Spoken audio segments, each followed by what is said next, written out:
Hello കൂട്ടുകാരെ, ഇന്ന് ഞാൻ നിങ്ങളുടെ മുമ്പിൽ കാണിക്കാൻ പോകുന്നത് ഹലോ കിറ്റീൻ്റെ കുറച്ച് സ്റ്റിക്കേഴ്സാണ്.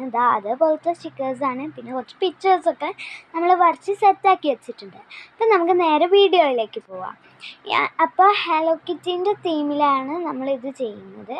ഫസ്റ്റ് നമ്മൾ ഇങ്ങനത്തെ കുറച്ച് പിക്ചേഴ്സൊക്കെ വരച്ച് അതിനെ ട്രേസ് ചെയ്ത് വെക്കുക. ട്രേസ് ചെയ്ത് ഏതെങ്കിലും ഒരു black ink, sketch, CD marker അങ്ങനത്തെ എന്തെങ്കിലും ഒരു മീൻസ് കട്ടിയില്ലാത്ത നൈസ് ബ്രഷസ് പോലത്തെ ഐറ്റംസ് ഇല്ലേ, അതൊക്കെ വെച്ചിട്ട് ഇങ്ങനെ ട്രേസ് ചെയ്ത് വെക്കുക. പെന്നായാലും no problem. Black ink pen തന്നെ വേണം. അതിനുശേഷം അതിന് കളർ ചെയ്ത് കൊടുക്കുക. ക്യൂട്ടായിട്ടുള്ള കളേഴ്സൊക്കെ ചെയ്ത് കൊടുക്കുക. ദെൻ നമുക്കതിനെ ഒന്ന് കട്ട് ചെയ്തെടുക്കാം. അങ്ങനെ കട്ട് ചെയ്തെടുത്തിട്ടുണ്ട്. ഈ കട്ട് ചെയ്തെടുത്തത് നമ്മൾ ഈ ഒരു ഷേപ്പിൽ കട്ട് ചെയ്തെടുക്കണം. കുറച്ച് ക്ലിയർ വേയിൽ ഞാൻ കട്ട് ചെയ്ത് ചെറിയൊരു കംപ്ലൈൻറ്റ് ഉണ്ട് എന്ന് തോന്നുന്നു. ക്ലിയർ വേയിൽ നമുക്ക് ഇതിനെ ഒന്ന് കട്ട് ചെയ്തെടുക്കാം. എന്നിട്ട് നമുക്ക് ഇതിൽ ഇൻസുലേഷൻ ഒട്ടിക്കാം. ഇൻസുലേഷൻ കുറച്ച് ഇത്ര ഉള്ളൊരു ഇൻസുലേഷൻ ആയിരിക്കും നമുക്ക് ഇത് ഒട്ടിക്കാൻ കുറച്ച് ബെറ്റർ. ചെറുതാകുമ്പോൾ കുറേ ലെയേഴ്സ് നമുക്ക് ഒട്ടിക്കാം. ലെയേഴ്സ് മീൻസ് ഇവിടെ ഒന്ന് ഇവിടെ ഒന്ന് ഇവിടെ ഒന്ന്, അങ്ങനെ ഇതിനെ കംപ്ലീറ്റ് ആയിട്ട് ഒട്ടിച്ചിട്ട് അത് വേസ്റ്റ് ആക്കേണ്ടി വരും. ദാറ്റ്സ് വൈ വലുതായിരിക്കും കുറച്ചുകൂടി നല്ലത്. എന്നിട്ട് നമുക്ക് ഇതിനെ വലിയ ഇൻസുലേഷനിലായിട്ട് ഒട്ടിക്കാം. അങ്ങനെ ഇതിനെ ഒട്ടിച്ച് എടുത്തിട്ടുണ്ട്. ഞാൻ നേരത്തെ ചെയ്തതല്ല കേട്ടോ, ഞാനിപ്പോൾ എടുത്തത്. ഞാൻ ഓരോ സ്റ്റെപ്പായിട്ട് ചെയ്ത് വെച്ച് പോയി, ഓരോ ട്രയലിന് വേണ്ടിയിട്ടും. അതുകൊണ്ട് ഞാനിപ്പോൾ ഇതിനെയാണ് എടുത്തിരിക്കുന്നത്. എന്നിട്ട് ഇതിനെ ഓരോന്നിനെയായിട്ട് നമുക്ക് കട്ട് ചെയ്തിടാം.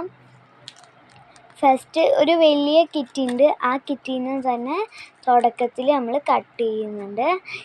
ആ കിറ്റിനെ കട്ട് ചെയ്തതിന് ശേഷം അതിനെ ഇങ്ങനെ എടുത്തിട്ട് നമുക്ക് അതിൻ്റെ ലെവലിംഗ് ഒന്ന് കറക്റ്റാക്കാം. ഇതാണ് കുറച്ച് കഷ്ടപ്പാടാണെങ്കിലും എനിക്ക് കിറ്റിനെ അത്ര ആവശ്യമുള്ളതുകൊണ്ടാണ് ഞാൻ കിറ്റിൻ്റെ രൂപം തന്നെ എടുത്തത്. കിറ്റായിരിക്കും കുറച്ചുകൂടി ക്യൂട്ട്. ഡോറേനെ ഒന്നും എനിക്ക് വരയ്ക്കാൻ അറിയാത്തതുകൊണ്ടാണ്. പിന്നെ വരച്ച് പിക്ചേഴ്സ് വേണമെങ്കിൽ ഞാൻ യൂട്യൂബിലിടാം. പിന്നെ അതല്ലാണ്ട് എനിക്ക് വരയ്ക്കുന്നത് കാണിക്കാൻ കുറച്ച് കഷ്ടപ്പാടാണ്. ഞാൻ സാധാരണ പ്രിൻറ്റസ്റ്റിൽ പോയി ഷോർട്ട് എടുക്കാറില്ല, AR ഡ്രോയിങ് എന്ന് പറഞ്ഞൊരു ആപ്പുണ്ട്. ആ ആപ്പിൽ പോയിട്ട് ഞാൻ സാധാരണ ചെയ്യാറ്. അതിൽ പോയിട്ട് ബ്ലോക്കൊക്കെ ഉണ്ടല്ലോ, അതുകൊണ്ട് പിന്നെ നമുക്ക് കൈയൊന്നും വെക്കണ്ട. ഗൂഗിളിലൊക്കെ ആണെങ്കിൽ കൈയൊക്കെ വെച്ച് ഷോർട്ട് കട്ടൊക്കെ ചെയ്ത് പോകണം. അത് കുറച്ച് കഷ്ടപ്പാടായ പോലെ തോന്നി. അതുകൊണ്ട് ഇപ്പം ഞാൻ ഇങ്ങനെയൊക്കെയാണ് ചെയ്യാറ്. കത്രികയിലാണെങ്കിൽ ഇത് കയറും. അതൊക്കെ ഒന്ന് കളയുമ്പോഴത്തേക്കും കുറേ ടൈം. അങ്ങനെ അതിനെ കട്ട് ചെയ്ത് നമ്മൾ ലെവലായി. ഇനി നമ്മുടെ സ്റ്റിക്കറും റെഡി ആയിട്ടുണ്ട്. ഇനി ഇത് ട്രൈ ആവുമെന്ന് നോക്കണ്ടേ.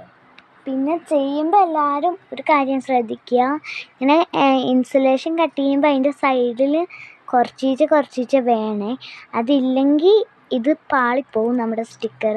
പിന്നെ കുറച്ച് കട്ടിയും വേണം നമ്മൾ എടുക്കുന്നത്. ഒന്നില്ലെങ്കിൽ ഒരു കട്ടിയുള്ള ഒരു ചാർട്ട് പേപ്പർ പോലത്തെ ഒരു പേപ്പർ ആവണം, ഇല്ലെങ്കിൽ A4 തന്നെ ആയിരിക്കും ധാരാളം. പിന്നെ അല്ലാണ്ട് ബുക്കിൻ്റെ പേജ് അങ്ങനത്തെ പേജൊന്നും എടുത്ത് എല്ലാവരും കളയരുത് കേട്ടോ. ബുക്കിൻ്റെ പേജ്, ന്യൂസ് പ്രിൻ്റ് അതൊന്നും യൂസ് ചെയ്താൽ ഇത് റെഡി ആവില്ല. ഇത് തന്നെയായിരിക്കും നമുക്ക് ബെറ്റർ. അപ്പോൾ ഇത് ട്രൈ ആവാൻ നോക്കാം. അങ്ങനെ ഞാൻ ഞങ്ങളുടെ സ്കൂളിൻ്റെ ഒരു ഡ്രോയിങ് ബുക്ക് എന്ന് പറയുന്ന ഒരു ബുക്ക് എടുത്തിട്ടുണ്ട്. എൻ്റെ മുകളിലായിട്ട് ഞാൻ അത് കൊണ്ട് ഒട്ടിക്കുകയും ചെയ്തേ. ട്രയലാവുമോ നോക്കണ്ടേ. ഗൈസ്, ഇത് സക്സസ് ആണ് കേട്ടോ. നല്ല രസമുണ്ട് കാണാൻ. നിങ്ങളും ഒന്ന് ചെയ്ത് നോക്കുക കേട്ടോ. പൊതിഞ്ഞതിൻ്റെ മുകളിൽ ഒട്ടിക്കാൻ പാടുള്ളൂ, ഇല്ലെങ്കിൽ ഡിസൈൻ ഇതും കൂടി ആകുമ്പോൾ ആകെ കൺഫ്യൂഷൻ ആവും. അപ്പോൾ ഇഷ്ടപ്പെട്ടെങ്കിൽ ലൈക്ക് ചെയ്യുക, ഷെയർ ചെയ്യുക, സബ്സ്ക്രൈബ് ചെയ്യുക.